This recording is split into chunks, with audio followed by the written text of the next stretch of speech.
we're pleased to welcome you to the AUSA Noon Report, our virtual series featuring senior Army leaders providing important updates on key defense topics. Our host today is AUSA's Vice President for Membership and Meetings, Lieutenant General Patricia McCuistion, U.S. Army retired. Good afternoon, and welcome to the Association of the United States Army's Noon Report. Since we can't meet in large groups, we've crafted a series of events to bring you senior defense officials speaking on topics of current interest and to keep us all connected. This is our 8th Noon Report since we started the series on the 8th of June, and we have 6 more currently in the works, so stay tuned. We're very glad you've joined us today, and we appreciate your support. We would like to thank our sponsor, Leidos, for their support of this edition of the AUSA Noon Report. Leidos has been an AUSA national partner since 1978, 42 years. Leidos is a Fortune 500 information, technology, engineering, and science solutions and services leader working to solve the world's toughest challenges in the defense, intelligence, homeland security, civil, and health markets. The company is headquartered in Reston, Virginia, and its 37,000 employees support vital missions for government and commercial customers. We thank Leidos for their outstanding and tremendous long-standing support to the Army and to AUSA. Our guest speaker today is Major General Joseph P. Mcgee, Director of the Army Talent Management Task Force. General Mcgee is a graduate of the Infantry Officer Basic and Advanced courses, as well as Ranger and Pathfinder schools. He holds a Bachelor of Science in Engineering from West Point, a master's degree in administration from Central Michigan University, and is an alumnus of the Army Senior Fellows Program, having served as a National Security Affairs Fellow at the Hoover Institution at Stanford University.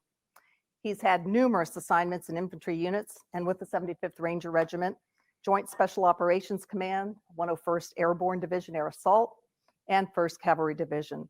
Multiple deployments to Afghanistan and Iraq, numerous staff positions, including service and executive officer positions with both the chairman of the Joint Chiefs of Staff, Admiral Mike Mullen at the time, and the 38th Army Chief of Staff, General Ray Odierno. We have attached his official bio in the handout tab. You can access that in the upper right-hand corner of your screen.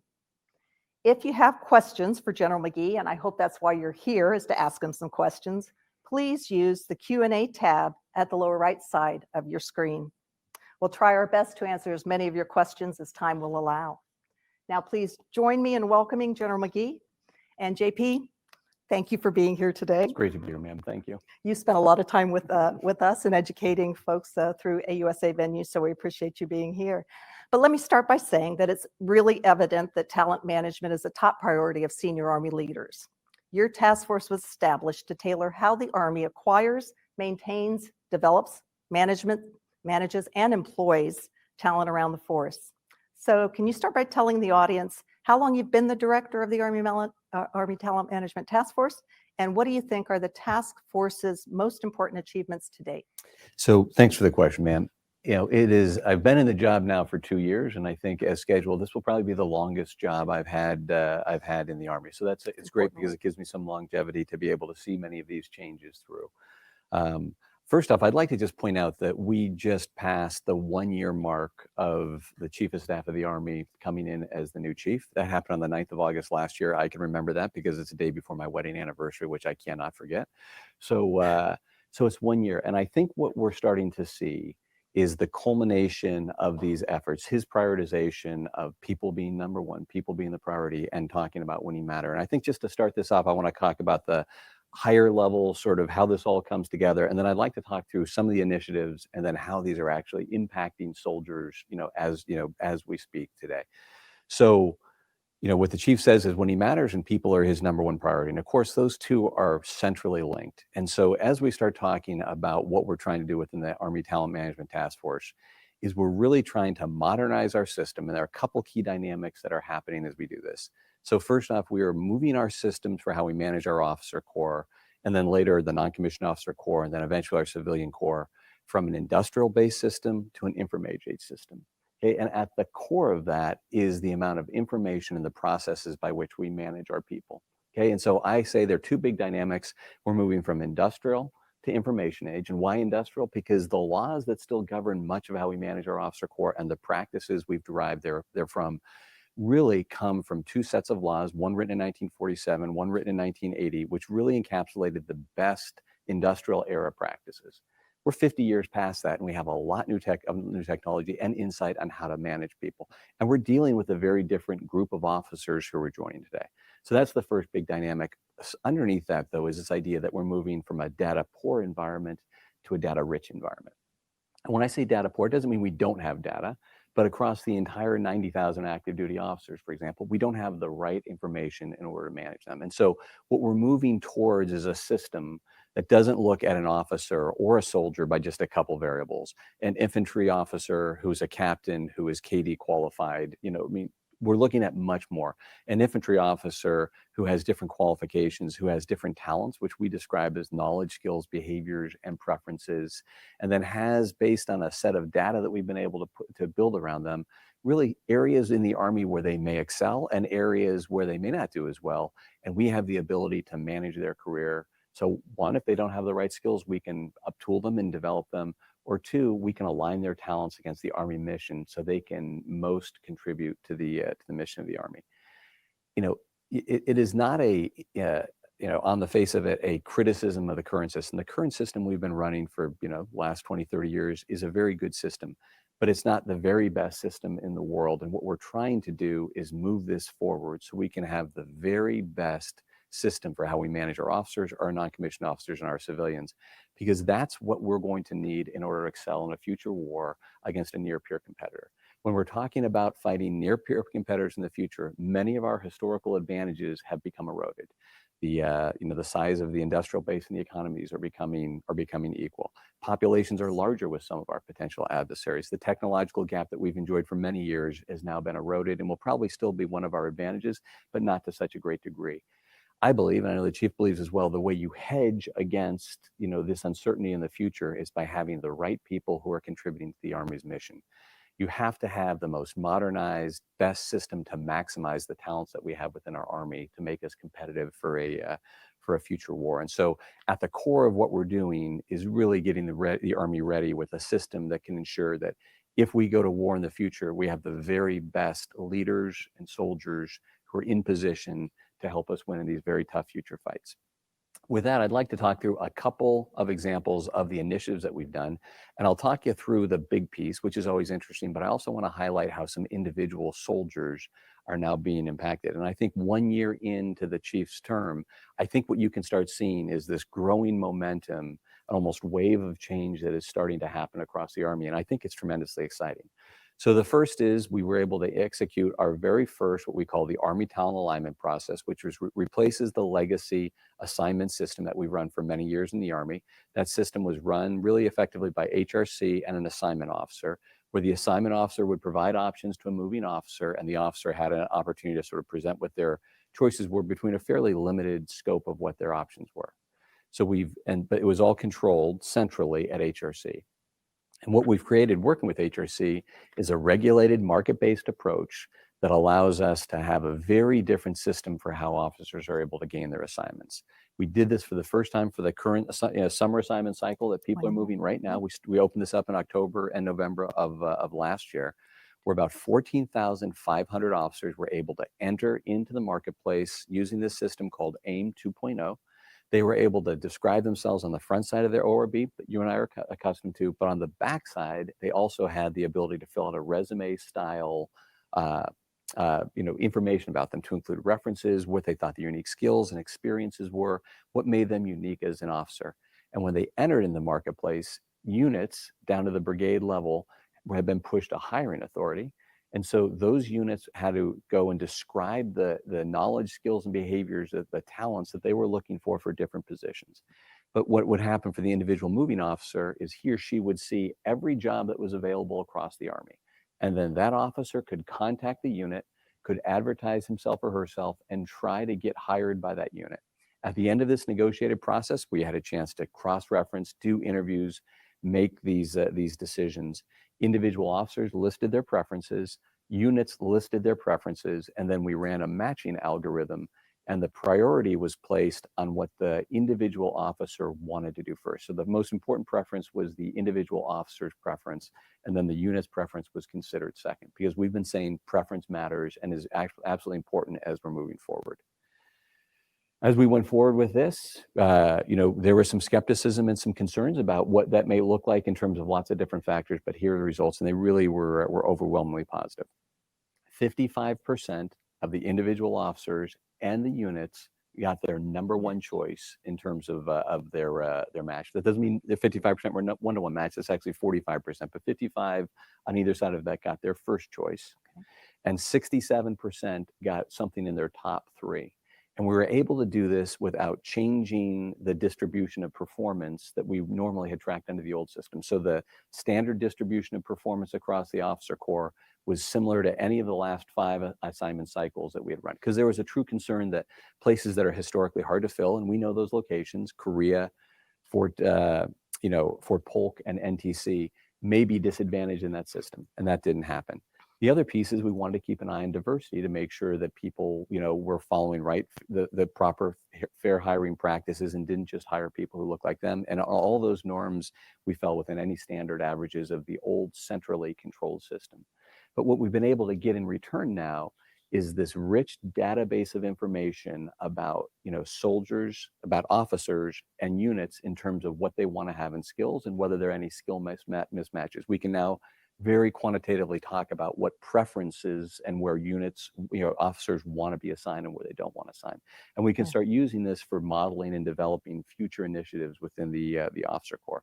And again, who does this affect? Well, it affects people like Colonel Kendall Clark, who was the commander of 310 BCT, the 3rd Brigade 10th Mountain Division, the BCT down at Fort Polk. We were concerned that his location would have a hard time attracting the right level of talent for his organization. And what we found is he had 51 positions that were advertised because he advertised his unit, he contacted officers. He was really satisfied with the results of that because he was able to articulate why officers should be, should want to come to a place like Fort Polk, the opportunities that existed there for KD positions, the opportunities that existed for stability of the family to go on and continue to work at JRTC and other things. And he really enjoyed it. Right down the street here at Fort Myer, an officer like Major Mustafa Silla, who was looking for some unique things he wanted to do to fit his family and his lifestyle about what was going on, was able to find that he's a signal officer, was able to find that the S6 position in the old guard was available. He was able to enter the marketplace, interview with the old guard, and be hired for that. And that's happening across the entire Army, and it's fundamentally different. Another thing that we've done recently, and I know there's been a lot of discussion about this, is we just did in January and February the first Battalion Commander Assessment Program. And so I'll talk you through that, and I think we may get some more questions of this later on. So what we did is we ran the standard central selection list board that took a look at the 1,135 officers who had opted in. Based on the needs of branches and functional areas, we found out how many we wanted to have from each branch come in terms of what we wanted to have principals and alternates. Okay, so for infantry, for example, they had about 60 of their positions coming open, and they wanted an alternate list of 40. So we went down the list and we invited the top 100 infantry officers to attend the Battalion Commander Assessment Program. When you added that up across the Army, what you got was 816 candidates who were invited to attend BCAP. From that 816, only 750 decided to show. And when they show up, they went through a series of screening events and then other events through a 4-day process. So they did a height weight test. They did an APFT. They took a written test, which had 2 parts. There's a diagnostic test, and then they've got to read an essay and write an argumentative essay. They had to take a cognitive, non-cognitive assessment, which has been developed by ARI and used since about 1993. They took a number of psychometric tests, and then they had to do run by the operational psychologist out of USASOC, and then they had to sit down and do an hour-long interview with a trained operational psychologist. That information was all synthesized and presented to a panel. That panel consisted of a major general, 2 brigadier generals, 2 former brigade commanders who were voting members, and a nominative command sergeant major who was an advisor to the board. When we ran the process, and we called this the Army Comprehensive Talent Interview, the ACTI, the candidates would come in. All of the information about the candidates was anonymized. The scoring for them was tiered. And so in a double-blind fashion, we erected this black curtain between the panel members and the individual officer. We ran an interview process, and it was based on structured questions with the panel members having the opportunity to ask follow-on questions. At the end of this group of 5 senior Army leaders had to make 2 determinations. 1, what was the verbal communication score? And 2, in their opinion, based on the totality of all the information we had gathered, to include the inclusion of peer and subordinate feedback on the officer. Was this officer ready for command or not ready for command? If an officer was determined not ready for command, they were put in that category, and they were told by their chain of command after the results were finalized that they were not ready for command. If they've still got the time, they can come back and compete again. If the officers were determined ready for command, they automatically went on the principal and alternate list, and we calculated that order of merit based on the combination of their past performance, based on their board score, their APFT score, their written communication score, their verbal communication score, and their cognitive, non-cognitive assessment score. That was all combined. And when we ran this, we had done this in a prototype, but we didn't know how much variability there would be from the CSL process, what that would produce, and what we would produce from the BCAP. We had sort of considered that if we had 10 to 15% change, that would be worth the investment of all of this effort in order to do this. And what we saw was something much larger. So what we saw was a 34% difference in the command list that came out. Said another way, there were 436 officers who were selected as principals under this system. And on that 436 list of 436 officers, 150 of them were different than what you would have had from the legacy system. That included about 26 officers who would have been on the system, who would have been principals on the old system who decided just not to attend, and 25 who would have been on the principal list who we just decided in the totality of that they were not ready for command. And 99 officers moved from what would have been the alternate and up into the principal. The great thing is right now we have those officers going into command. So for example, we've got Lieutenant Colonel Robert Phillipson, who is the first BCAP commander to take command. He took command of the 62nd Engineer Battalion at Fort Hood on the 2nd of April this year. Congratulations. Congratulations. We've got Lieutenant Colonel Jamarl Arnold, who was the 2nd. He just took command of the 832nd Ordnance Battalion at Fort Lee on the 8th of May. And a whole bunch more are now coming in, 434 more precisely coming in off of that list. And what's great is because we now have the information to be able to present this, what we can say, and we're still trying to find ways to ensure that what we're actually putting in is better battalion commanders, but mathematically we can say this because we can compare who would have gone into command with the old system with who's going to go into command with the new system. We can say these officers are more physically fit, they write better, they're better verbal communicators. They've got better cognitive capability, and they're less toxic because we were able to screen them out. A couple other examples. An officer who is working on our task force right now, Lieutenant Colonel Sonia Huertas, who's a logistics officer. She was not selected last year at her first look. This year, she focused on her development, came to the Battalion Commander Assessment Program, really ready to perform. And she was selected for command for the DLA Distribution Center at Red River in Texas. Coming up in September, and the 11th of September, we'll begin the first cohort of doing something very similar, bit of a twist, looking at more strategic leader potential for what is going to be the first Colonel's Commander Assessment Program. We've got other things going to make sure we've got the right talent. We're running a program right now out at Carnegie Mellon University under the leadership, really the Secretary has put a lot of focus on this.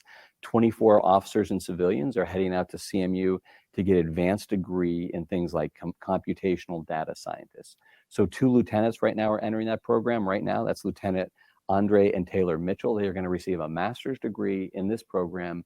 We've been working this with Army Futures Command. They're going to go back out to the force, and they're going to help units to explore how they can take advantage of things like how to make better software, how to take their knowledge about computational science and apply it to tactical problems. We've also done this, we've also initiated the brevet promotion system. The brevet promotion system is not a frocking. An officer competes for a job in this new marketplace. And so it's say, for example, it's a colonel's position. You can be a lieutenant colonel. If the position is identified for a brevet, you can compete for that position. If you're picked by the hiring authority for that colonel's position and you're a lieutenant colonel, you go into that job. And as soon as you get cleared back through a quick boarding process back here and the Senate approves, you'll pin on the rank of colonel. You'll be paid as a colonel. and you'll continue in as a colonel until you leave that position. And ideally, you'll just be promoted, by the next board that meets. So a That's little bit different from the frocking process of because you're paid in the position now. very different. Yeah. Well, and also you don't have to have been selected on the list yet. There you go. So we're going to see at different ranks, captain, major, lieutenant, colonel. Colonels are, you're going to see at the next colonel's board, officers going before the colonel's board already wearing the rank of colonel because they've been breveted promoted into the rank of colonel. There are 32 officers who we're awaiting final approval from the Senate for them, but a couple officers, we've got Captain Chad Evans, who's waiting to be promoted to a major. He's going to be a OC out at NTC. 2 Division G3s, Lieutenant Colonel Brian Frizzell and Lieutenant Colonel Tony Keller. Brian's in the 1st Armored Division, and Tony's in the 82nd Airborne Division. They're going to be the G3s there. As soon as their packets are approved, they're going to be promoted up to colonel, and they're going to be wearing the rank of colonel. We've initiated this new merit-based promotion system, which is now not promoting officers solely based on their date of rank and their time and grade, but they're based on how they actually performed on their scores. And so what that's allowing is BZ officers and officers who are between the top 15 to 20% of that list to be promoted first and then go back. And so we've got people like Major Chris Blanchard, who's out at Leavenworth right now attending CGSC. He was picked up on a merit-based and BZ. He's already wearing the rank and he's already getting paid as a major because he got moved to the front of the list, as opposed to in the old days when it was all based at date of rank and you'd be moved to if you're the most junior officer picked up BZ, you were the last person promoted. And then finally, we've got this direct commissioning, which is, I think, finally starting to gain some steam. We just promoted with the new NDA authorities a field grade officer as a direct commission. We brought in Major Walden Jew, who's a cyber officer in the 144th Cyber Warfare Company of the 124th Cyber Protection Brigade of the National Guard. And that builds us out to 10 cyber officers that we brought in, and we're looking for opportunities to expand this to the rest of the Army in order to be able to bring in the talent of the nation and add it to our officer corps. So those are some of the things that we're doing right now, but I think it's really exciting to watch all of the momentum we're starting to gain, and looking forward to doing a whole lot more. Well, we have a lot of questions coming in, so Okay. folks are listening and developing questions. The first one's kind of interesting if you want to take that on. Do you feel it sends the right message concentrating on officers first? And when is the Talent Management Task Force going to deliver improved talent management for enlisted and others? You mentioned that a little bit. You want to Right. expand on that? I do. So I think there's a number of reasons why we started focusing on office first. One is we got a tremendous boost with a change in the 2019 NDA that allowed us to manage the officer corps differently with 9 new authorities they gave us. And it also allowed us to begin working with a smaller population. 90,000 active duty officers is not small by any sense, but much smaller than the non-commissioned officer corps. And so it allows us to build the sort of practices and policies. And we've now just stood up a non-commissioned officer talent management cell within the task force that is beginning looking at the application of this to the non-commissioned officer corps. So one of the things we're looking at is how can we assist divisions and installations with their selection of first sergeants by running a decentralized first sergeant assessment program. We're starting to explore opportunities for how we can have some form of a market-based system to assist in at least beginning senior non-commissioned officer hiring process. It's going to be a little while before we bring that up to speed, but we're working on that right now. But I think what you will see is we'll be able to take the lessons we learned with the smaller cohort, the officers, and apply them very rapidly to the non-commissioned officer corps in order to assist in their management. And we might as well hit the Warrant Officer Corps and Army civilians as well. Absolutely. So the Warrant Officer Corps has always been a part of this, and that's actually an element that is badly in need of a modernization. We really haven't done a modernization of the Warrant Officer Corps, or really a study of it, since about 1990. So we're 30 years, and there's just a lot of things that have developed over time that means that I think the Warrant Officer Corps is really ripe for some significant changes. Many of them mirroring what we're doing right now. And then there's already, under the Army's people strategy, the direction of the ASA, MNRA, Dr. Radinsky, who's starting to move out with his own work on what civilian talent management means. That's excellent. You addressed this as well with an example, but if someone's deemed not ready for command during the battalion command process or the colonel command selection process, how are they notified? By their chain of command, you said, but what other information are provided to them to help?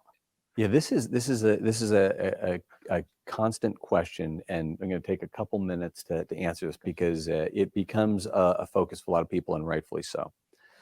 So first off, I think it's important for us to remember that the purpose of the Battalion Commander Assessment Program is not to develop the officer, but is for the Army to pick through this assessment and selection program the very best officers to command at the battalion level or at the brigade level. And so anything that we do that might detract from that, from oversharing information about the different tools that we use, we have shied away from because of the priority and the primacy of this mission to assess and select the very best officers to put in these positions. So what we do not do is we don't give them scores, and we don't give them the sort of rigid feedback of what happened. And so the system works like this. When an officer is completed, and let's baseline in terms of what happens when any promotion or selection board happens under the legacy system. A board meets, the selections are made, the list comes out, and then frequently what will happen is a branch or a mentor will take a look at what the trends are, and you'll get an analysis like every branch does. Hey, what happened for infantry lieutenant colonels who were picked for battalion command? They got 4 out of 5 most qualified. They generally served as brigade S3s or XOs. They sometimes had jobs that were, they were aides or different sort of positions. But there's no individualization of that beyond what your most qualified, highly qualified, scores are. Okay, so that's the current system that we've all grown up with and we've been pretty comfortable with.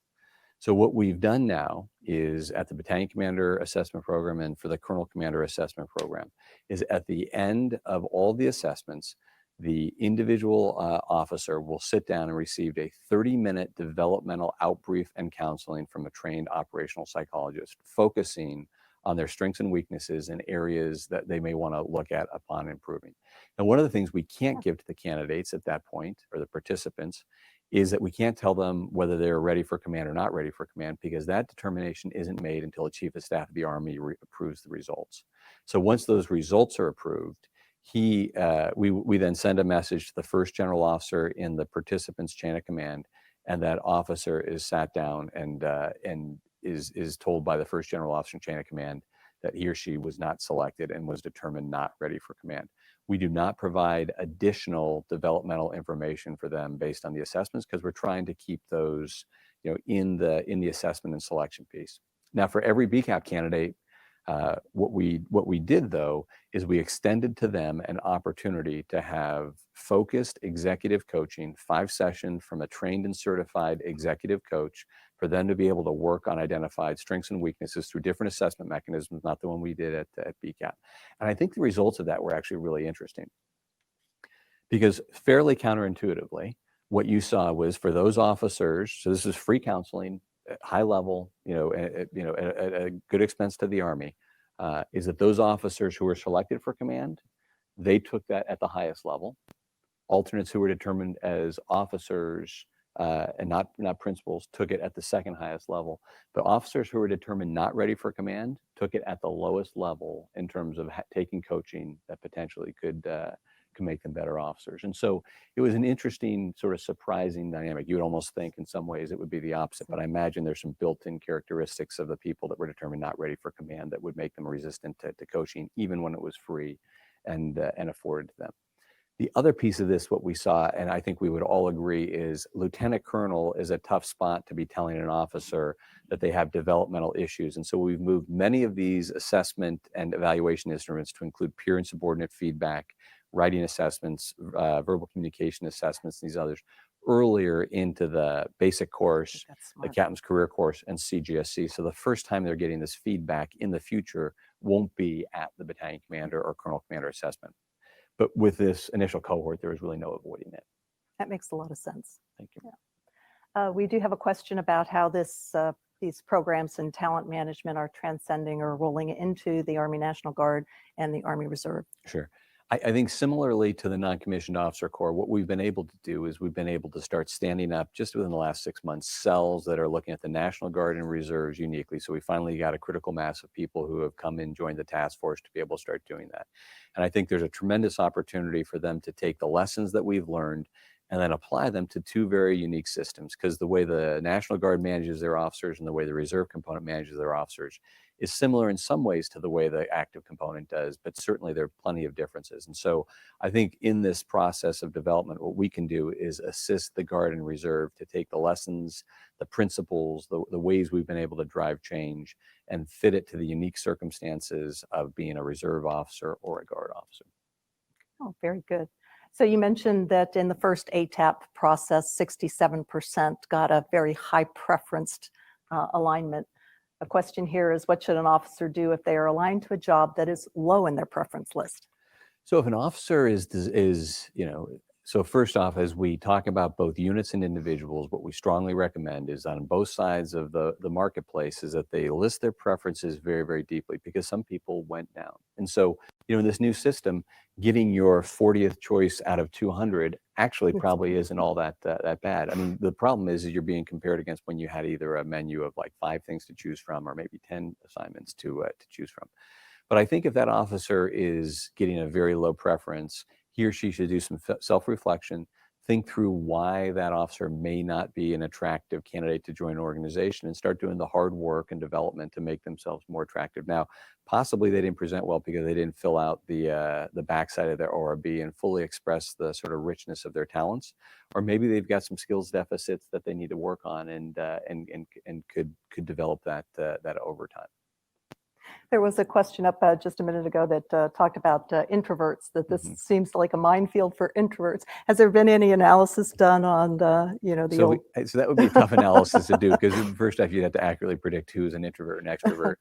I think that certainly an interview process and the ability to advertise yourself is part of most hiring processes within the United States. I don't think it's ever been proven that it particularly advantages or disadvantages.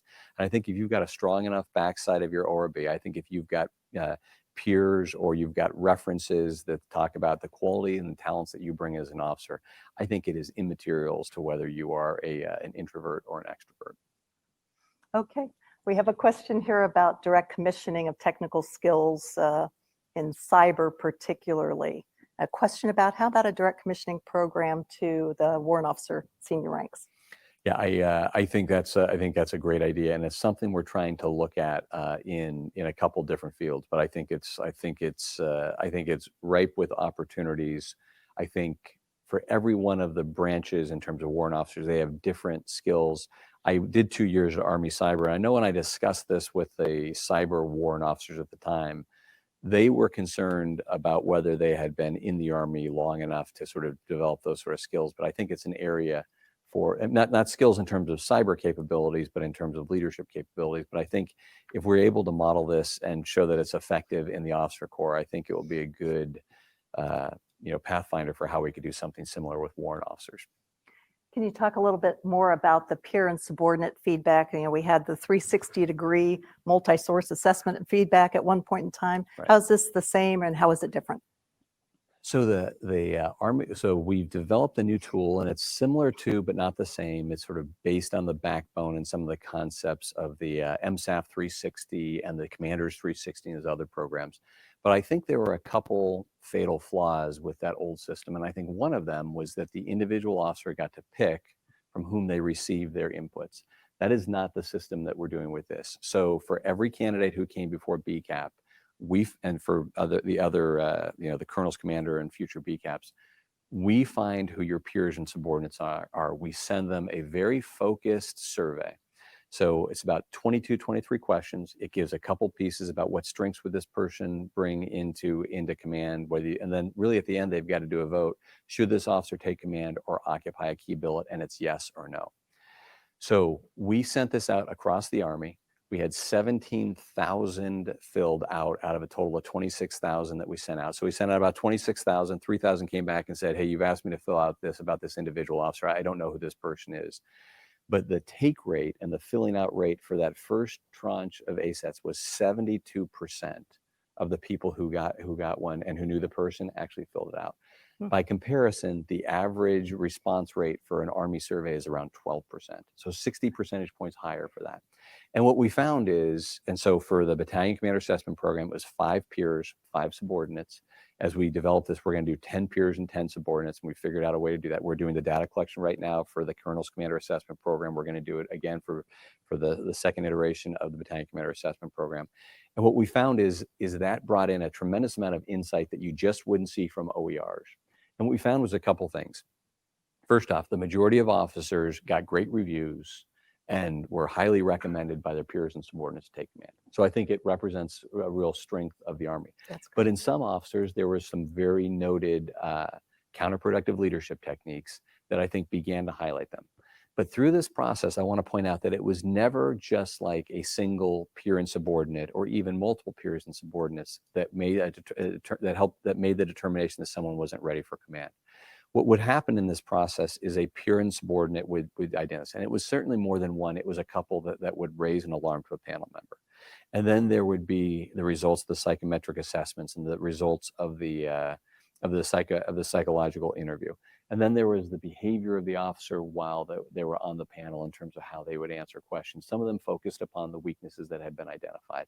And only after all that information was brought together would this group of very experienced leaders make the determination in terms of not ready for command or ready for command. And when you were specifically talking about officers who were determined not ready for command due to counterproductive leadership, the vast majority of those cases were unanimous. Like not a single officer would give that person a supporting vote to go into command. And so I think it demonstrated itself as a system that didn't over rely on any one, but it took multiple vectors of information in order to make this important decision. Can you talk a little bit about this and what the Army's learned through this process about both the conscious and unconscious bias? Sure.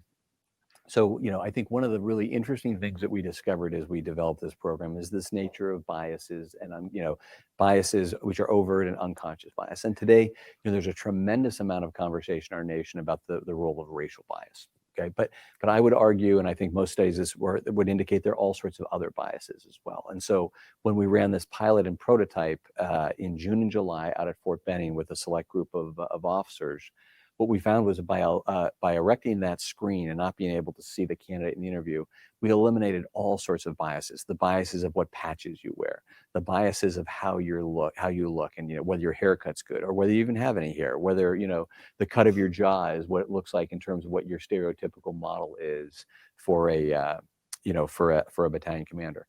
And we did an interesting thing during the conduct of the actual interviews when we ran BCAP. And we took the nominative command sergeant majors, we gave them a sheet of paper, and again, every piece of information about the candidate was anonymized. So all that would come in, we would say candidate 201234, and we gave them a sheet and we said, okay, you've got to guess, male or female, and then what's the racial identity of the individual who's on the other side of the screen. So flawlessly, 100% of the time, they could guess male or female, not surprising. But what was really interesting was that 50% of the minorities were misidentified as white in this process. And so if you take a look at biases, I don't think you can ever completely 100% eliminate some biases that people have, even if they're unconscious. But I think through this process, what we've been able to do is absolutely minimize it. So it's a very, very small part of anybody's internal. And then again, if there are biases of that sort on multiple levels, it becomes leveled out because you have 5 people voting within this system. I think you've talked recently about the Colonel Command, the CCAP program, and the training or the efforts made every day to reset the team that's making those assessments, just to remind them of. That's right. So every panel, this group of a major general, 2 one-star generals, 2 former brigade commanders, every morning. So they'll arrive and they'll go through about 12 hours of training in order to standardize, and they work through. And a big portion of this is bias training, so they understand how they're making decisions. Further, the things that they have to vote on and look at, we have a very well-established rubric, so they anchor their voting and they anchor their behaviors on very clear and identified standards. Another best practice to minimize variance in terms of voting. But after that initial set of training on the first day, which includes bias training, every morning they do a series of bias training to make sure they are recalibrated and ready to go for that day's activities. Next question on the top of the list is, how are you taking those lessons learned and applying it into the training for officer and other rank sessions? It's a great question, because now we are able to see, and we've got one cohort that went through, and you've got to be careful about oversubscribing anything. But I think through a number of systems, what you're starting to see is the possibilities that exist by bringing all of this data together. So we've got the information that's coming out of the Army talent alignment process. Okay, so that's starting to show where skills gap exist within our force. So units are asking for a certain skill. Let's just say it's cross-cultural fluency, and they're having a hard time getting that skills match from the way we've developed our officers. Right now. It goes back into PME, and then all of a sudden we start saying we need to retool our PME program in order to lift up our skills in something like cross-cultural fluency. For some of these though, they may be areas where we say, well, we need to either direct commission these skills in, we may need to contract this out, we may be able to do that. Specifically from the BCAP, what we're starting to see is different strengths and weaknesses across the officer corps, and we can feed that information back into the PME programs.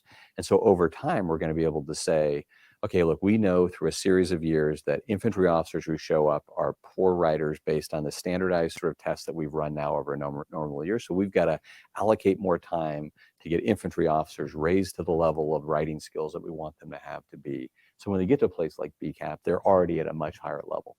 And I think the key of this is we're anchoring all of these assessments around activities that we want to have and skills that we want to have our officer corps, highly skilled at, so we can be a better Army. And so my example I always use is the APFD. Like, you and I have grown up with the APFD. And because of that, if you compare the average 40-year-old officer to the average 40-year-old American citizen, 3 events that I guarantee you we are like 10 standard deviations better than the average American is our ability to do 2 minutes of push-ups, our ability to do 2 minutes of sit-ups, and our ability to run 2 miles.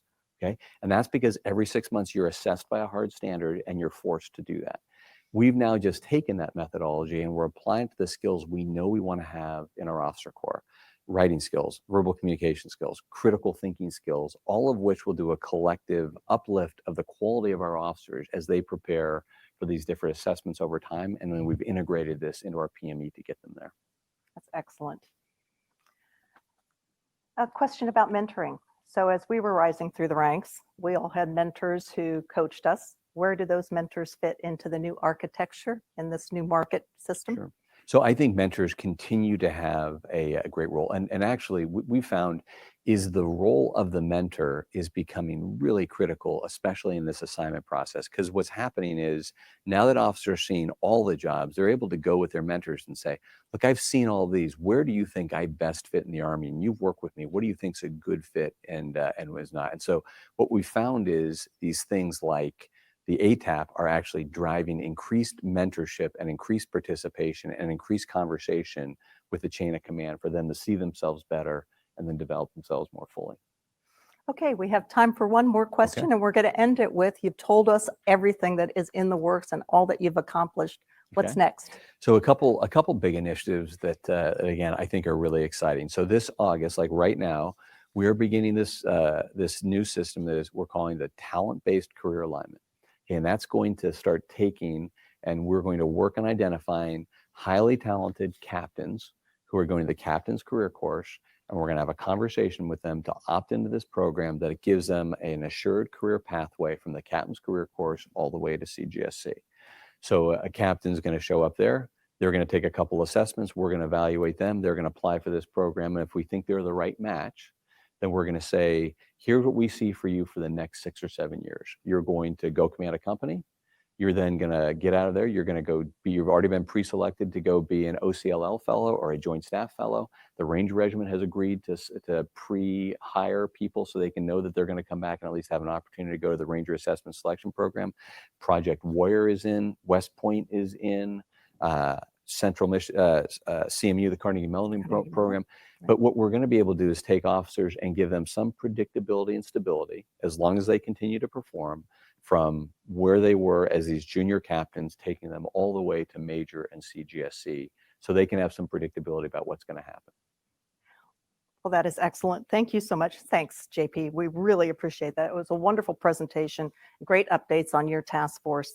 We appreciate all you're doing to win the war for talent and keep the Army seeking and developing the best leaders for our nation. Well, thank you very much. It's Thanks great to for be here, and it's an everything honor you to have do. this job. How about a big round of applause for JP Mcgee? We do have a couple of people in the room here. Before we close, I want to inform our audience of some upcoming events. We have a very special noon report on 24 August to commemorate the 100th anniversary of the passage of the 19th Amendment, with a discussion with Army women featuring Miss Kathleen Miller, the Administrative Assistant to the Secretary of the Army, Lieutenant General Laura Richardson, Commanding General, U.S. Army North, Lieutenant General Jody Daniels, Chief of Army Reserve and Commanding General, U.S. Army Reserve Command, and Command Sergeant Major Lenise Thorpe Noel, U.S. Army Human Resources Command. Following that event, we have 2 more noon reports in the series we began on Army Discussions on Race. Part 3 will take place on 31 August with Sergeant Major of the Army Michael Grinston and Army squad leaders. And Part 4 of the continuing discussion will be held on the 2nd of September with Lieutenant General Darrell Williams, the Superintendent of the United States Military Academy, Major General John Evans, Commanding General, United States Army Cadet Command and Fort Knox, Sergeant Major Jimmy Sellers, Office of the Army G4, and Sergeant Major Julie Guerra, Sergeant Major, Office of the Army G2. To register for these and all AUSA events, please visit our website at ausa.org. Finally, as always, we want to thank all of you who are AUSA members. Membership matters. Through your membership, you support soldiers, Army civilians, and families, and you help us put on programs like this. So today, join AUSA or renew your membership or update your information at ausa.org. Thank you all for participating and have a great day.